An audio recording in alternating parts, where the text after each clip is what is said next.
I am here this morning to talk to you just a little bit about how to take a quality photo so that your teacher can see all of your smart learning and all of your smart thinking when you're asked to turn things in or take a picture of your work on your Chromebook. I know that taking a picture on your Chromebook can be a little bit tricky, especially when the camera is forward facing. So I hope these tips and tricks today can help you out just a little bit. So once I looked for the camera, I went ahead and took my picture. Now you might be thinking, Ms. Tepper, your picture is sideways and my Origo book over here is a different direction. Well, one of the things that I noticed when I went to take my picture was that it's kind of hard for me to get a quality photo like this when my hands get in the way of my work or my writing. What I started to notice that along the margin or the edge of my page, there's some extra space.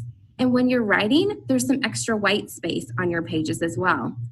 I went ahead and used that space to help me take a quality photo. So here's what I did. I turned my book sideways.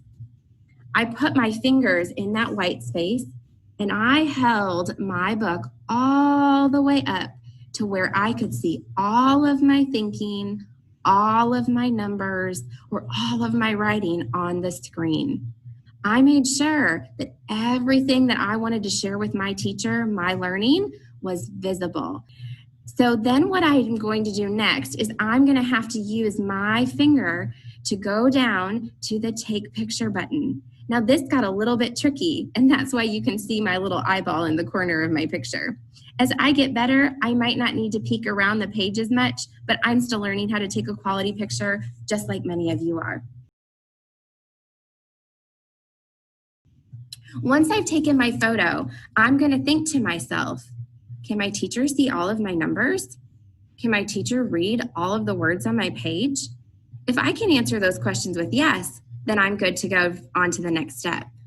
If I have to answer one of those questions with no, then I better take another picture. All right, so here's what I'm going to do next. Now that I have my photo in Seesaw, I'm going to come down here to the tools and I'm going to click on the finger button. Once I click on the finger button, there's going to be a little circle at the top that has a little arched or curved arrow.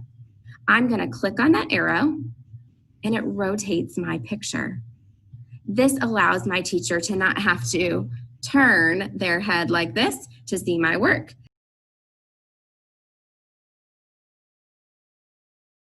Remember to hit that green check mark so that your teacher can see all of your smart work and all of your smart thinking.